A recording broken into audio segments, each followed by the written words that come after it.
and God was really putting heavy on my heart that I should go into the priesthood. You know, my last thing was that I'm too old. And early that morning, I had discovered a seminary where the average age of the people was 45. The men that were there, I was 42 at the time. So I said, well, I guess I'm not too old.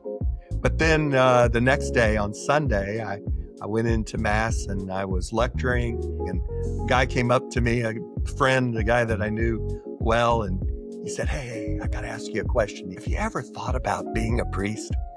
And right then I knew I better say yes, or, the next time don't stand next to me in a thunderstorm. God's message may come even that much more powerful. Today, I'm talking with Father Pat Garrett, a man whose life took an unexpected and inspiring turn. After spending 20 years working for ExxonMobil, he felt a deep calling to leave his corporate career and to enter the priesthood. In this conversation, we talk about what led to that life-changing decision, including the powerful moment that confirmed his calling. We also dive some into his childhood, his love for computers and math, and what his family thought when he told them that he was going to become a priest. Father Pat shares openly about what daily life as a priest looks like, from waking up at 4 a.m. to his favorite ways to relax. He talks about the hardest parts of being a priest, the joys of baptizing and marrying parishioners, and why funerals can be both challenging and deeply meaningful. He opens up about his favorite saints, his love for sports, his loyal pet dog, and the pilgrimages that have shaped his faith. We finish with a reflection on the power of the Mass and how it brings him peace, purpose, and joy every single day. Whether you're a person of faith or simply curious about finding purpose and peace in your life, I think you'll take away something meaningful from Father Pat's story. Father Pat? Hey. Hi, thank you for doing this interview with me. Well, welcome here, Seraphin. Yeah. And thank you for asking me. Yes, absolutely. This is for my kids and for other parishioners and others maybe that don't know much, that want to learn more about you. So, did some research on you. You're a native of San Antonio. I am. You earned a degree from Texas A&M University. Whoop. Yes, I'm an Aggie. Yeah, I'm also an Aggie. All right, good. Yeah, and then you obtained your MBA from the University of Houston. Yeah, while I was working, yeah, I went back and got an MBA from U of H. Mm-hmm. Were you working when you? Yeah, so out of college, I came to work for ExxonMobil now, and about 10 years in working with them, I went back and got my MBA at U of H. U of H, oh. And then about 10 years later, I left Exxon and went back to school in the seminary to become a priest. Yes, I was reading about that. So you worked at ExxonMobil for about 20 years, and then you announced to your colleagues that you would be leaving to the priesthood. Yeah, my 20th anniversary party became my going away party. So right there around my 20th anniversary, I discerned that I wanted to go into the priesthood, and so started that new life. Wow. I was reading that there was a pivotal moment in 2003 that really prompted the calling, at least that I've read about. Yeah. So 2002, early 2003, I was starting to discern. I was working a lot up in the Washington, D.C. area, right after the ExxonMobil merger. Mobil's headquarters were there. I was doing a lot of work up there, spending a lot of time up there, while I still maintained my home here in Houston. And so I had a lot of time to think, had a lot of time to pray on the weekends. I was spending a lot of weekends up there, and I started thinking about the priesthood.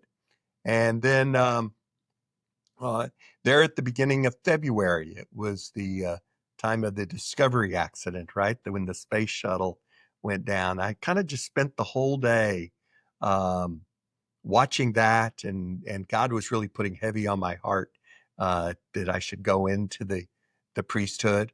I had always thought that, my last thing was that I'm too old. And early that morning, I had discovered a seminary where the average age of the people was 45. The men that were there, I was 42 at the time. So I said, well, I guess I'm not too old. But then the next day on Sunday, I went into mass and I was lecturing, and we always had coffee and donuts after mass, and I was standing around with a big group.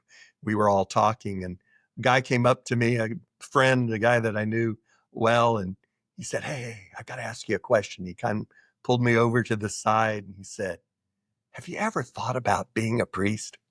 And right then I knew that I better say yes, or, the next time don't stand next to me in a thunderstorm. Right, yeah. God's message may come even that much more powerful. Wow. So it was really then that I decided. I didn't even know what a vocation office was. I didn't even know what to do next, but, started calling around and called my previous pastor and started talking to them, and then I was on my way. That was in February. Started then in the seminary, then the following August. Wow. So that quick that you knew in that moment. I knew in that moment, I'd been thinking about it for a couple of months, but it was there in that moment that I really made the decision, and it's never really looked back. So it seems like you perhaps had thought about becoming a priest for a little while before Well, then. yeah, I had I went when I was in high school. I went on discernment retreats, right? I grew up in San Antonio.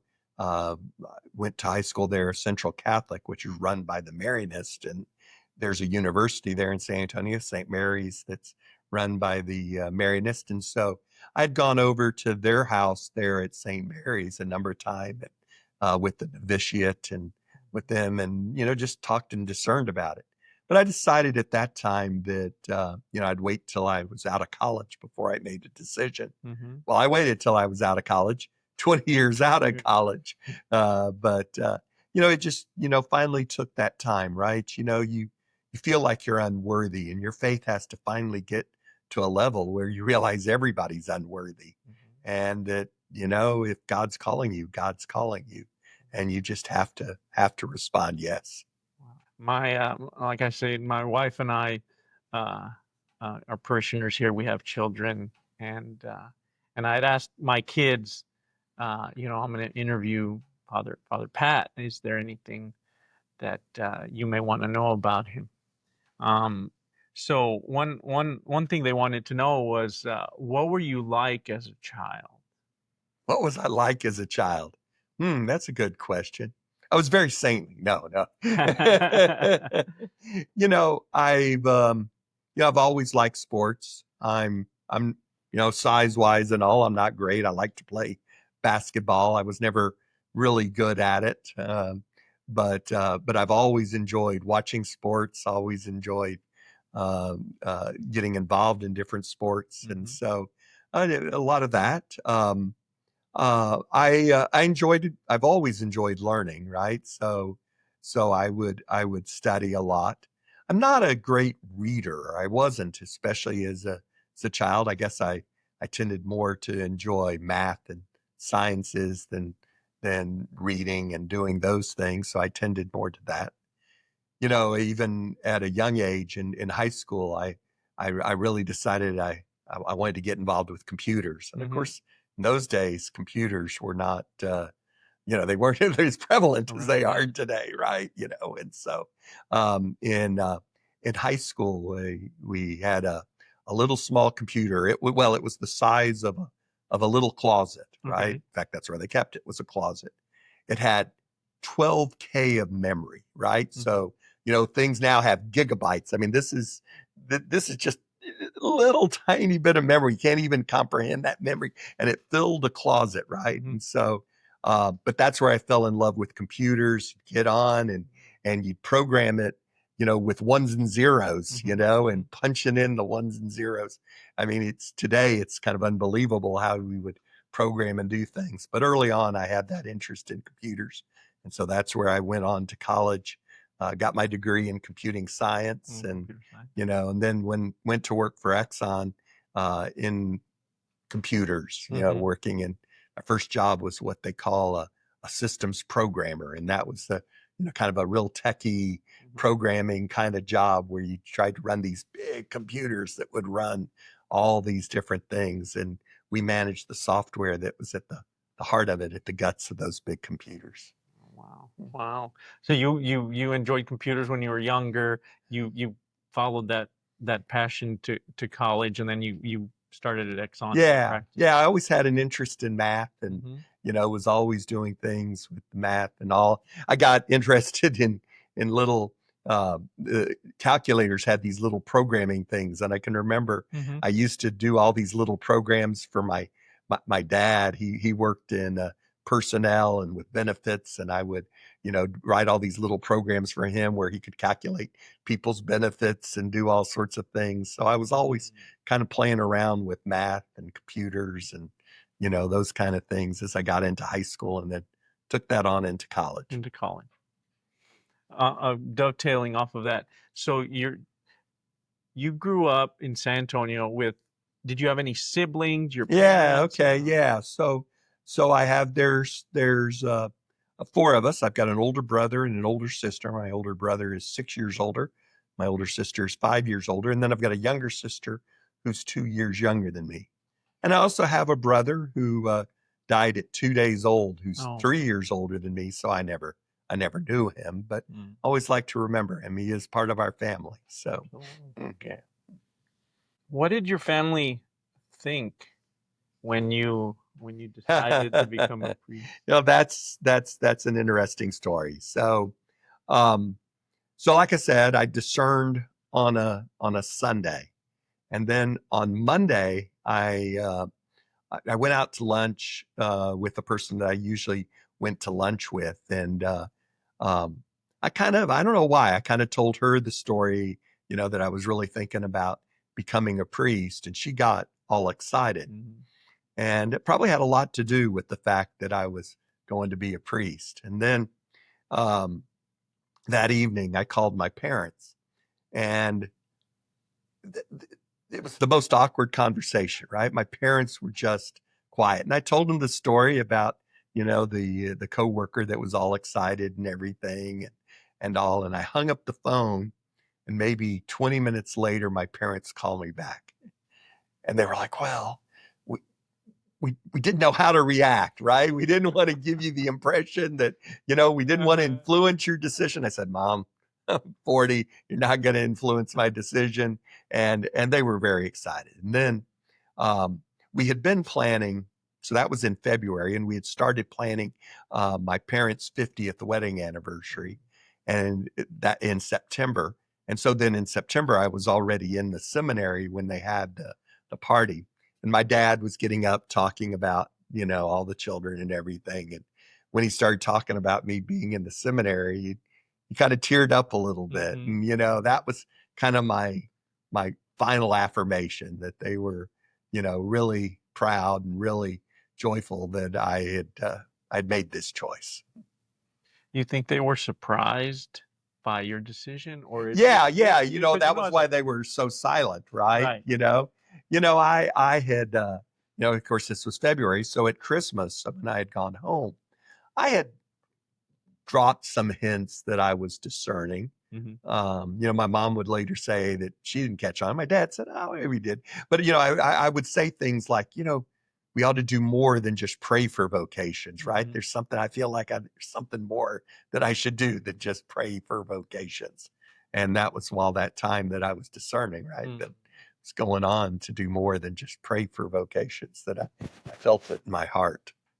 Do you think you had that vocation when you had it your whole life, and then it finally just popped through like a plant coming out of the soil then? Or do you think that was something later in life that sprouted up? No, like I said, I had started thinking about it in high school. Yeah.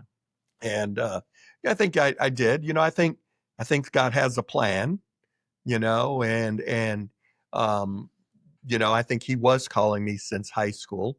Of course, for most of those 20 years, I wasn't thinking about it, right? There was I was involved with RCIA, now called OCIA, right? The process for people to come into the church. And, I would do classes and I'd do different things. And I remember particularly um, one person who he was a professor at UST, and he would come up to me periodically, maybe 3 or 4 times over those years, and say, you really ought to think about being a priest. You ought to be a priest. And I was like, you're crazy. There's just no way, and then, but then, as I kept discerning and as I kept working and thinking about it, I just felt that tug, felt that call. And then, like I said, just ultimately when I knew it, I knew it. And, later in life, as I was in the seminary and all, I'd start learning about Ignatian spirituality, the spirituality of St. Ignatius of Loyola. And, one of the main things he says is that you can discern God's will, that God will put a certain peace on your heart, and if you feel that peace, that's the right answer. And, in hindsight, looking back to the process, right, I really recognized that it was that peace. I loved my job. I loved what I was doing. It was a lot of stress, a lot of anxiety, but I always felt that peace. And, that was always, I realized that it was that, as I would think about it, as I discern, God was putting that peace on my heart. And that's what really kind of kept me moving, and ultimately why I made the decision. Wow. My kids wanted me to ask you, where do you live? Do you live in a house? Do you have a room? How do you live? Like, I believe it's here on the Yeah, it's here on the property, right? You pass by it all the time, right across the street from the church on the little small parking lot side. You'll see a little house over there over to your right as you come in. That's my house. Father Kalis and I live over there. We call it a rectory, right? And we each have a little suite, and 2-room suite, and we share, a kitchen and family room and all. There's a couple of guest rooms in the house, so it's old. It's quite old. We're thinking about. We're looking at plans to rebuild it. It was, built in the late '70s and hasn't really been refurbished since. The interior design is modern '70s design. So we need to refurbish it. We need to do some things, and so we're looking at potentially maybe building a new rectory there in that area. Oh, that'd be great. That'd be great. I'm sure everyone would be behind, Yeah. They also wanted me to ask you, kind of off of the kitchen concept. What do you cook for yourself? What is your, do you go out to eat? What happens there? Yeah. No, I don't cook.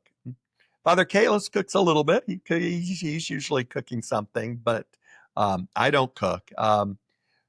So, on Mondays and Wednesdays, we have meals here at the parish, right? We have our Cafe SSJ, and we have different meals. So a lot of times on Monday and Wednesdays, I'm going there. Tuesdays and Thursdays, some of the women in the parish bring us a meal. Oh, nice. And of course, the food they bring has lots of leftovers, right? It brings more. So, over the weekend.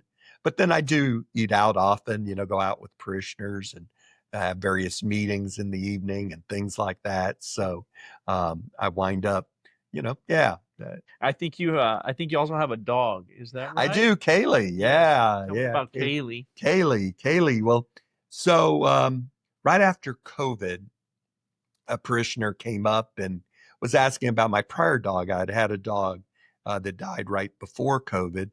And she was asking, and I said, "Oh no, she died." And she said, "Well, we have this dog, and we got a new puppy, and they don't get along real well. And would you like to see him?" And people had brought me other dogs and all before, and I was a little bit nervous, right? To have a dog here in the parish, they've got to have the right disposition. And so she brought Kaylee up, and I said, well, okay, I'll keep her for a couple of days and see how it works out. Well, the moment she brought her up, you knew she was the right dog, Oh, wow. right? And she's just a great dog. She had been a show dog earlier in her life, so she's very well trained, very obedient, very smart. Oh, wow. And I've grown up with dogs all my life, and I've got to say that, yeah, Kaylee's one of the smartest dogs I've known, and Oh. so she's wonderful and wonderful here in the parish, and just a gentle, sweet dog. That reminds me of a I'm from South Texas. There's a church down there where the priest, you know about it? I've heard about him. He has like 3 dogs. He's having mass, and his dogs are just roaming the aisles. They're, well behaved. But yeah, so I've been to one of these masses, and I was like, there's dogs in here, Yeah. So, on October 4th, the feast of St. Francis of Assisi, one of our traditions is to bless the pets. Mm-hmm. And this year we're talking, we're still debating, still working on the details, but I hope to do a mass this time with the blessing of the pets, to have it out in the pavilion, let everybody bring their pets, and so I can bring Kaylee over and do mass with Kaylee there with me. Oh, yeah, I think that would be incredible. Yeah. Yeah. What is the hardest part about being a priest that people don't realize? Yeah. Well, I think people would realize it, right? I mean, obviously one of the hardest things that I have to do as a priest is funerals, you know, dealing with families that have had lost their life. I remember right after I had made that decision to go to the seminary, I was working downtown here in Houston, and there were kind of 2 buildings that I'd work in, and I was walking between the 2 buildings, and my eye caught St. Joseph's Hospital down there. Mm-hmm. It suddenly dawned on me, that's going to be a big part of my priesthood, is ministering to the sick. And I was really, it's like, oh, can I do that, right? And I've got to say that as I've become a priest, right, that has been the occasion of some of my most joyous, greatest experiences, right? Most just moving experience that we've had, right? That you go in and just bringing communion to someone who's sick and all. It's just been, such a joy and such a reward, and watching their reaction and all. But it is still challenging, and working with families. I mean, we're fortunate. I don't know how other faiths deal with funerals and things. We're fortunate with our Catholic faith, just our strong belief in the afterlife, and our belief in God's mercy, and that just hope that our loved one, is there with God, that our loved one is in a better place. I know, my dad was in hospice care for over a year, and during that time, and then when he died, I mean, it would, it's tough, right? But it's that hope that you have, right? It's that hope that he's still present, and even that next day, I could talk with him, and he could be there and understand, and he's present in ways that he hadn't been for years, as he struggled with dementia and other ailments and all. But I knew he was there, present with me, there. And it's that comfort that you can give. It's that comfort that you can be that becomes rewarding. But it is still the most difficult thing, the most challenging thing I think, for us to deal with as priests. What do you think is one of the biggest misconceptions people have about priests? That's funny. In that time that I was, still working for Exxon, thinking about becoming a priest, um, one of my good friends, we'd carpool every once in a while we carpool together, and she didn't know that I was thinking about being a priest, and we both went to the same church there and all, and we got into this discussion. The church had one priest, and he usually brought in a a visiting priest to do one of the masses. Mm-hmm. And I remember her saying, why can't he do all the masses on Sunday? He only works that one day a week. Why would it be so difficult for him to do all the masses? Mm-hmm. And so I think, that's probably one of the most misconceptions, right? Most people only see me working on maybe a little bit on Saturday, working on Sunday. And they think, well, yeah, what does he do the rest of the week? But, I assure you, we're working throughout the week. That kind of dovetails into another question I had. Besides like a Sunday, what does a typical day look like? Yeah, yeah. So I get up at 4 in the morning. 4 in the morning. 4 in the morning. Wow. Right. I spend some time in prayer. I mean, that's the first thing that I do when I get up in the morning is spend some time in prayer. There was a point in my life where I was doing more exercising after that. I got to admit, that's hit and miss, but I do try to do a little bit of that and then get ready and come on in here to the office. And then we have morning prayer at 8:00. So, in whatever time I've got between when I get into the office and 8:00, it gives me a chance. That's when I do most of my emails and, all of those kind of things, write up different things that I'm going to write up for the week. I kind of have a schedule of things that I've got to write up, and I think best in the morning like that. So that's when I do most of those kind of things. We have morning prayer at 8, mass at 8:30. I generally do the mass at 8:30. We have a mass at noon that Father Kalis generally covers. Then after mass, I'll have different meetings, meet with parishioners for different reasons. And on Wednesdays, I try to meet with the leadership team here at the parish, meet with the 3 people that are on my leadership team. And, we have, and so, it's kind of varied every day what we do, the calls that we get. Monday's officially my day off.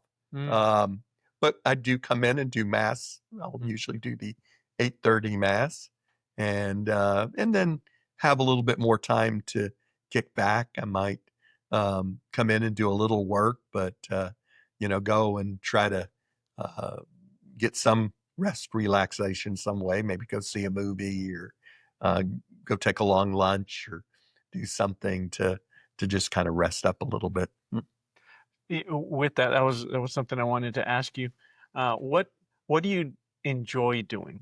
Like maybe going to the movies, right? Maybe what do you have any hobbies or activities that you say today I have off? I've been looking forward to kind of spending some time doing this. What? Yeah, I've never really been a huge movie person, right? I'll go into these phases where I'll start, going and seeing a few movies, but my attention span usually isn't good enough to sit through a whole movie, right? So one of the things that I've become more is I've been reading more.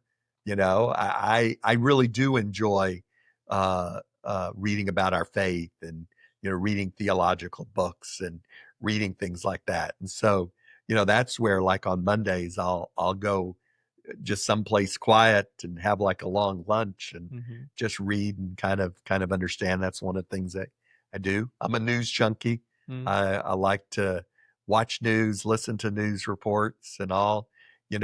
People come in the confessional and talk about how upset they get about the things going on in the world. And, you've got to really be able to let go of that, right?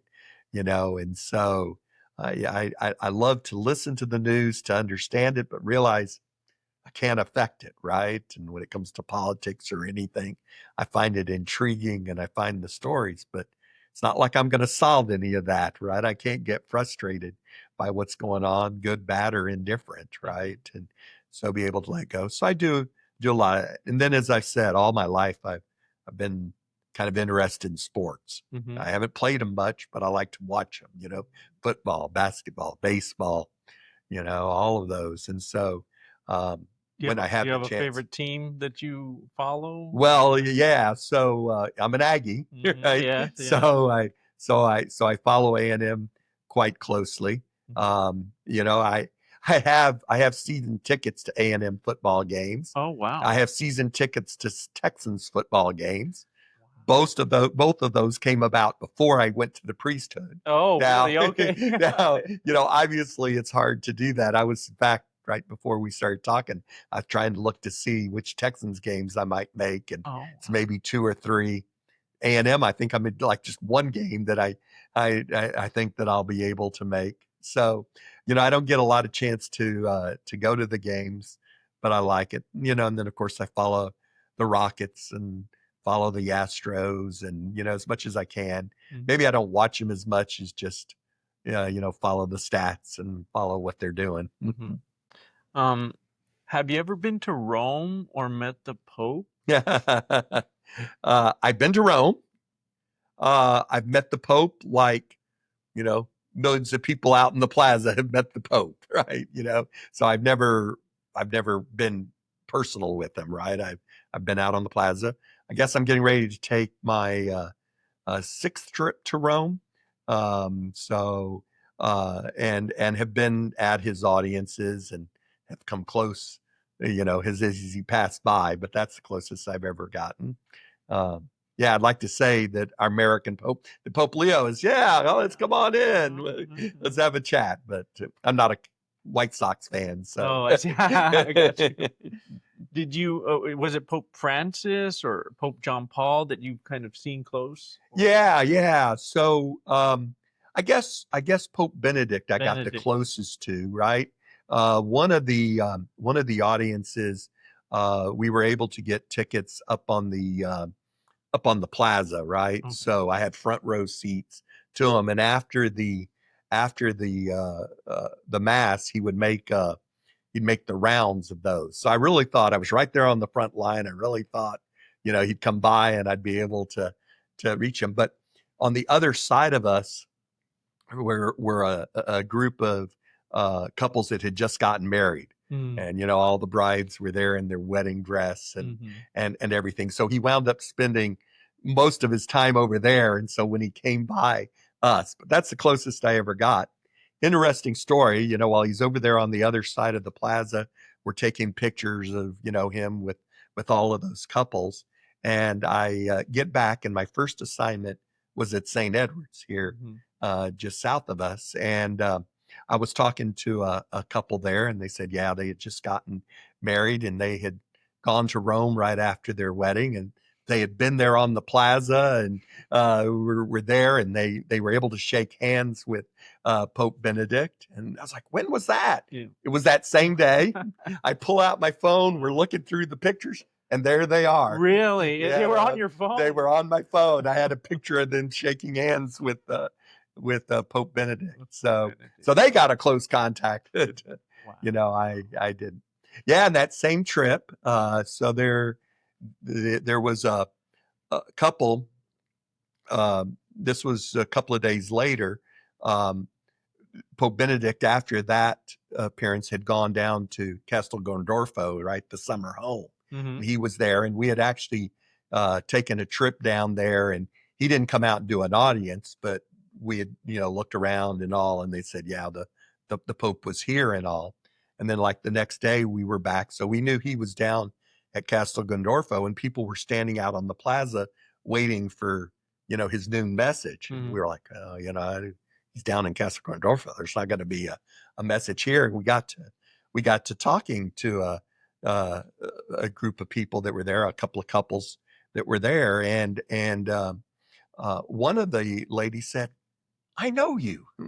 And turns out that so we came right after our ordination, and as they were flying out, they were reading the article in the Catholic Herald about our ordination, and she just happened to catch that one of the guys that had just become a priest had worked for ExxonMobil for 20 years, and so she was telling everyone about it. Well, so then we're here on the plaza, and she realizes I'm that person, Liz, and we get to talking, and we take pictures with each other.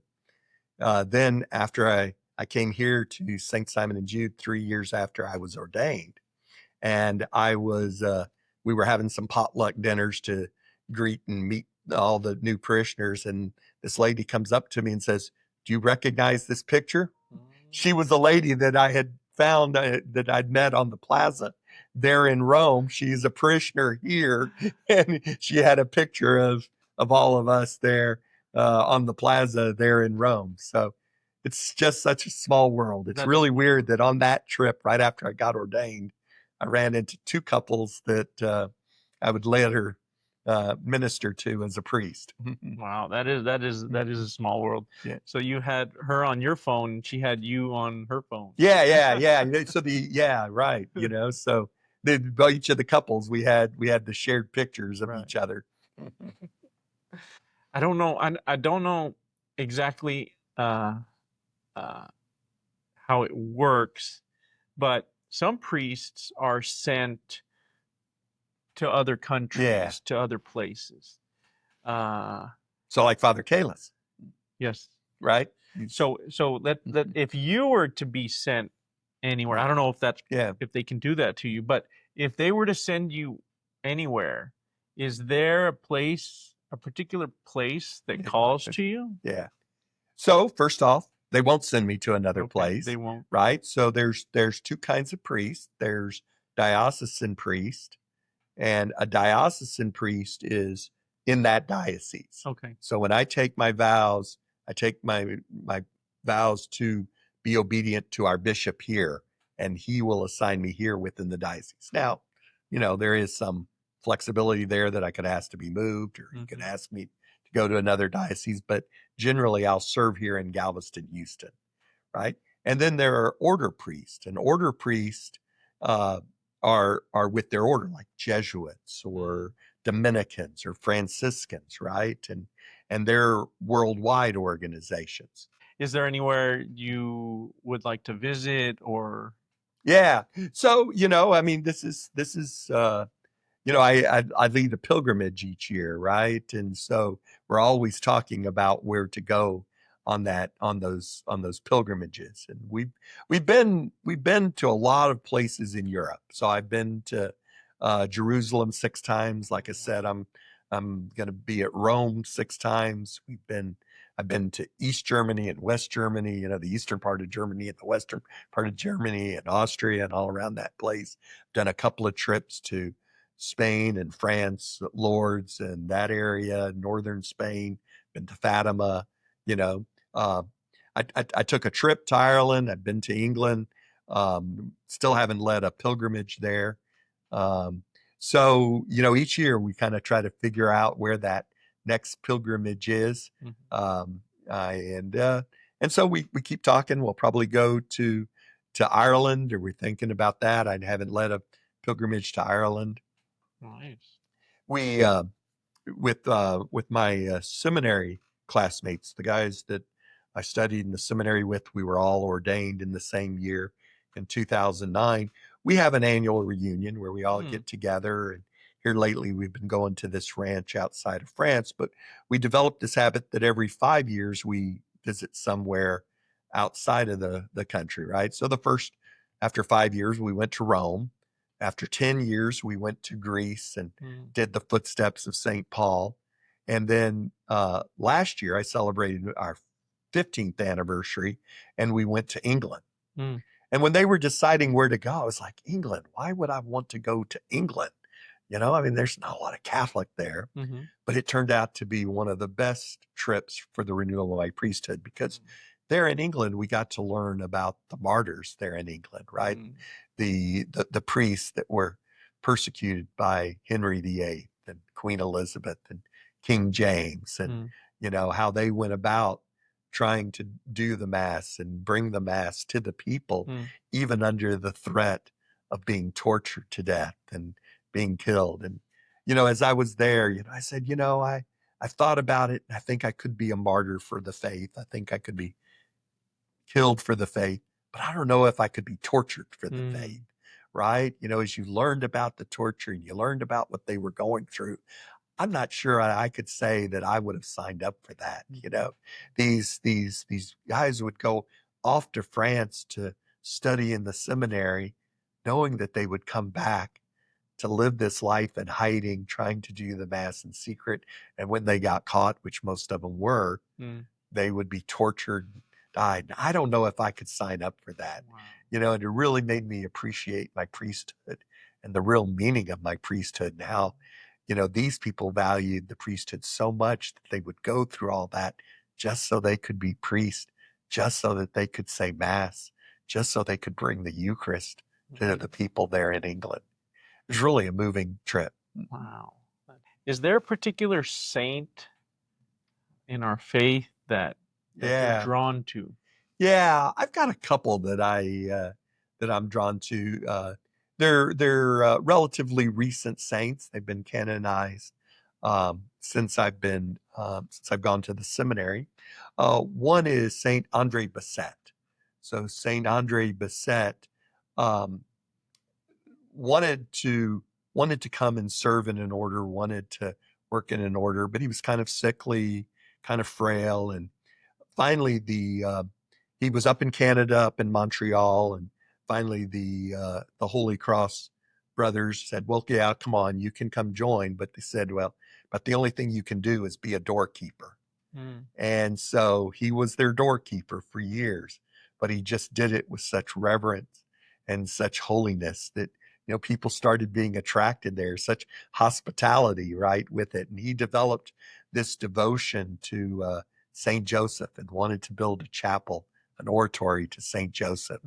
And he just spent his whole life collecting money and building and working on that and just dedicating his life to serving the people and building the oratory to Saint Joseph.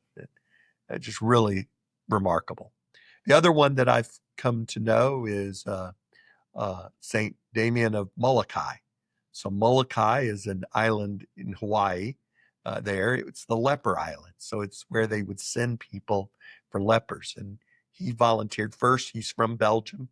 He volunteered to come to Hawaii to mission there. And then when he heard about this leper colony, he volunteered to go work in the leper colony and minister there, and wound up catching leprosy and wound up dying from the leprosy. So, he came and did this knowing that he was, most likely going to catch leprosy, and died then there on the island on Molokai after he caught leprosy after ministering for a number of years to the people there on the island. Well, those two saints were real. So they speak a lot to me, right? It's that idea of service, of humble service. It's not some sort of grand thing. It's just that humble service. Can you recall a homily you've given that speaks deeply to you? Perhaps a homily that you've given that was most memorable to you. Yeah, well, if it's most memorable to me, I probably have given it more than once, right? So I have these different points that start to resonate with me, and with my homilies, I really try to understand where I have been, where I'm going. It's that faith, and try to bring up points that resonate with me in my personal life. Like this week in my homily, I hope to talk about. I've been, kind of struggling a little bit with stress and with things going on around here, and just to kind of help talk about how prayer and fellowship and those things have helped me to come through that, right? And as I develop my homily, a lot of times it's more the prayers of what I need, and then just being able to communicate that. So, there are points like that I keep coming back to, that I recognize in my life. One of the sayings that I've used a lot here lately is, what good is it if the bread is changed and we are not? So we believe that the Eucharist is changed, that bread is changed into the body and blood of Jesus Christ. But why did Jesus do that? Why did he leave it for us? Right? He did it to change us, to change our hearts. And when we come to Mass, we have to recognize that that's what it's about, right? We don't just sleepwalk through Mass, but we open ourselves up to change that heart. Christ died on the cross for us, offered himself up as a sacrifice to change our hearts. And every time we go, we ought to recognize how profound that is and allow him to touch our hearts, to give us that grace, to change us and let us move as a different people. At Mass, right? I am filled with joy when I'm there at Mass. I can't stop smiling, right? It's because you recognize the significance. You recognize, what is going on there at Mass and how God is just overwhelming you with his love and inviting you to come into that union with him with that love. Once you start realizing that, right, Mass can't be boring. Mass can't be that you allow yourself to be changed. You allow yourself to be pulled into God's love like that, to let go of all the problems, all the stress, everything, and just unite yourself to God with that love. Once I realize that, and when I preach about that, I keep coming back to that simple message. I've noticed, like in Mass, you're always smiling up there, and it's contagious. I Yeah, think a lot of the parishioners really love having you up there. yeah. Yeah, Yeah, and I really love being there, I it wouldn't that's why I decided to become a priest, right? Mhm. That I was attracted more and more to go to Mass. And, early on, I didn't understand it a lot. I didn't know why God was pulling me there to Mass, but I just knew that I was feeling that peace, that I was feeling that joy. Mhm. And when I was, I said that at the time that I discerned my priesthood, I was working a lot up in the Washington, D.C. area. And I was spending weekends there. And on the weekend, I was always, I got to go into work. I've got to do more work. I'm here just for this time and I got to get this work done. And I started going to church because, that was a reason not to go to work, Mhm. right? It was a reason to, I could go do something, not feel guilty about not working Mhm. all that time.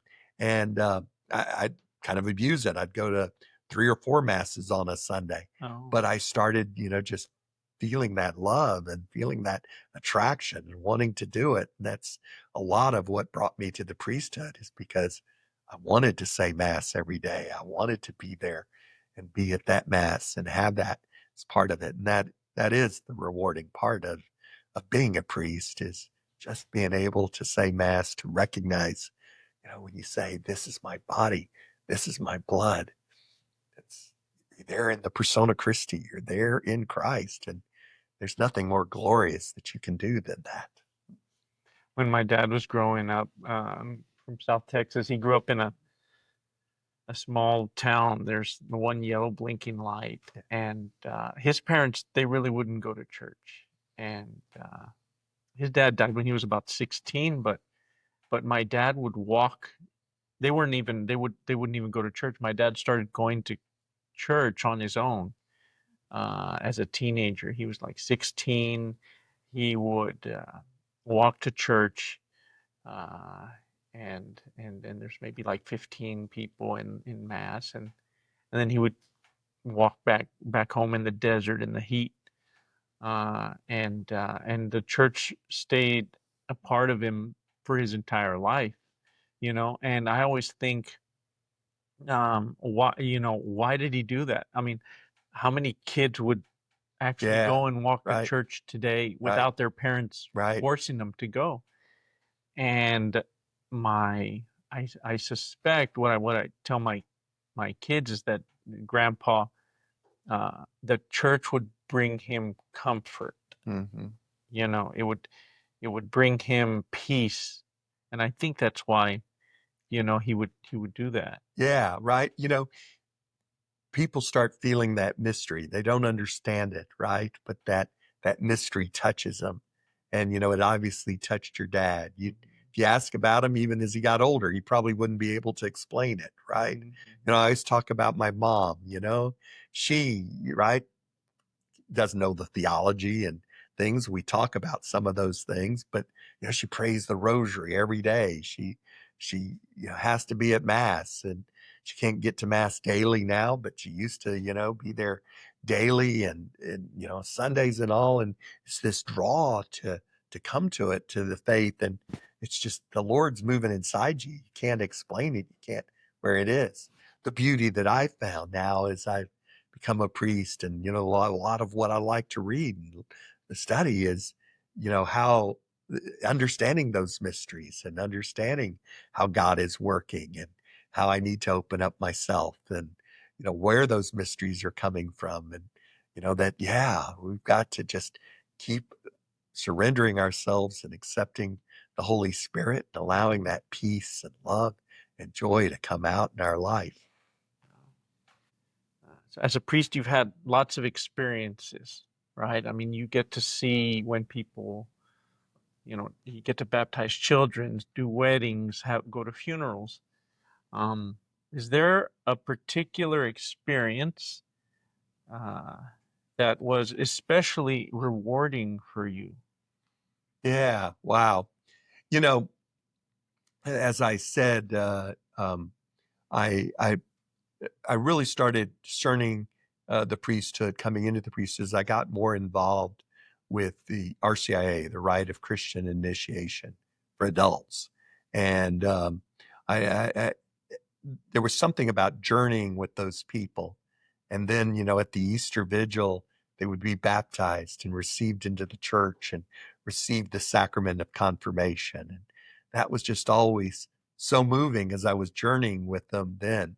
Now, as I've become a priest, right, it's that moment, right, that Easter Vigil, right? The Easter Vigil is it's a 3-hour mass, but it's just filled with something special, right? As you baptize the people, as you offer the sacrament of confirmation, as you offer the sacrament of the Eucharist, as you offer that. This year we had one couple who they were baptized, they were confirmed, they received the sacrament of Eucharist, and they received the sacrament of matrimony at the Easter Vigil. We did a wedding right there as they received the sacrament of matrimony. And so it is there at that Easter Vigil that I'm just overwhelmed. I've had different experiences here and there, weddings and things that, be highlighted, but that's consistent there.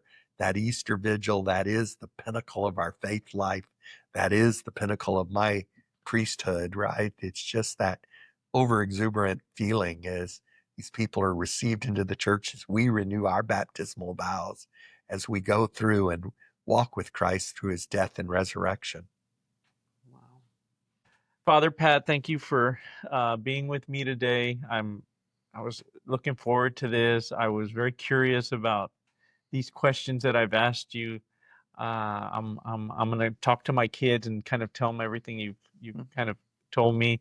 And well, again, thank you for being with me today. I'm truly humbled and appreciative of your time. And it's been my pleasure. It's been great talking with you and just sharing a little bit about myself. Thank you so much. Thank you.